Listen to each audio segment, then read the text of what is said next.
Hey everybody, John from Movie Bunners here, back with another Movie Bunner review, and today I'm going to be discussing a brilliant little British film by the name of Their Finest. Now, by all accounts, Danish director Lone Scherfig has built a career on niche British films, and this continues with this brilliant little period drama. It's a wonderful film that manages to encapsulate the nerve-shredding experience of Blitz-era London with the perfect blend of comedy and romance. And it's anchored by the excellent Gemma Arterton, who plays a young Welshwoman recruited by the Ministry of Information to write believable women's dialogue for propaganda films. And this turns out to be the perfect opportunity for her to make her mark in what is a pretty much male-dominated film industry at that time, whilst the British government does its best to coax the US into conflict. Now, Katrin is struggling to keep her moody artist partner, Ellis, played by Jack Huston, in their quaint little flat when we first meet her, and is given the impossible to refuse offer of writing slop, as they called it, for the principal sum of £2 per week. Now, the sexist-ridden industry she thrusts herself into is illuminated early on by the bureaucratic Rogers, played by Richard E. Grant's quip of, "Obviously we can't pay you the same as the chaps." Now, she's a strong-willed lady, our Katrin however, and decides to seize the opportunity to help write a potential feature-length film on the events of Dunkirk. And this comes with the added benefits of more pay, something she has to request, mind, and the beginning of a budding relationship between her and lead writer Tom Buckley, played by Sam Claflin, begins. There's just one problem.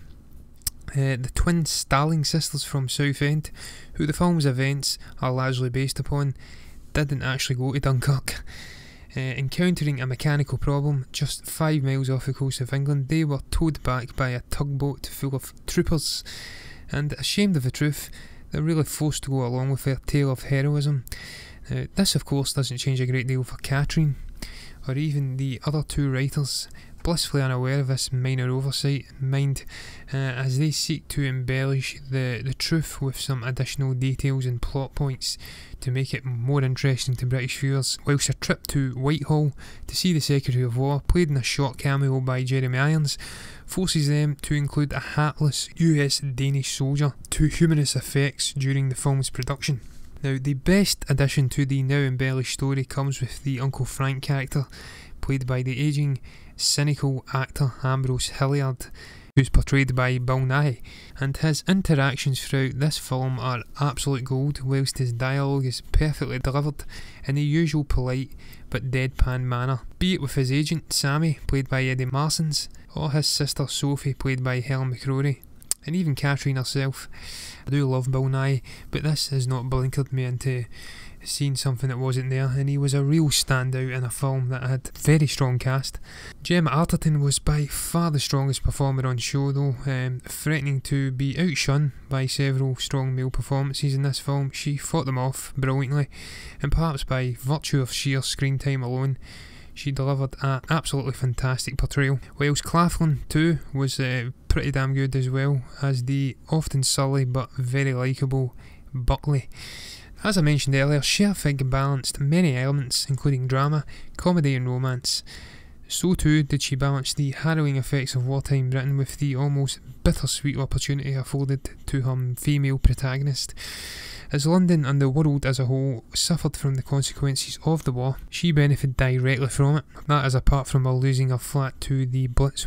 Now, several times in this film it would cut to air raids occurring, and it didn't shy away from the after effects either, and this really cut through what for the most part was a fairly airy and upbeat affair. Whilst it's a very clear homage to the film industry of the 1940s, and there's a funny moment in there with a matte painting, it also features a serious reflection and message on the frankly unacceptable treatment of women in those days. I loved so many things about this film. It had an abundance of humour, witty dialogue, and a lovely infectious score. beautiful period costumes and sets, and an engrossing middle act following their struggle to have the film produced, with some nice romantic elements. It also had some real nice moments of camaraderie involving the crew on these sets of the film within a film, and a quite tragic, bittersweet ending that once again saved the film from becoming too predictable and soppy. One scene near the end in particular, when Catherine finally goes to watch the film in a packed theatre, was beautiful, and it perfectly illustrated the power of film, the way it boosted the morale of people during World War II, and the real combined effort outside of the conflict and within it took to defeat the Nazis. I thoroughly enjoyed watching this little film, and I wouldn't hesitate recommending it to anybody. It's very well written, has a bit of everything, including some fantastic performances from a very British centric cast, and I'll be giving it a 3.5 out of 5. Remember guys, if you're enjoying the content we're putting out, then be sure to subscribe to us on YouTube and iTunes, and give us a little follow on Facebook at Movie Burner Entertainment, and on Twitter at Movie Burners. You can also catch up with all the latest reviews we're putting out at the Movie Burner blog on movieburnerentertainment.org. Until the next time, goodbye.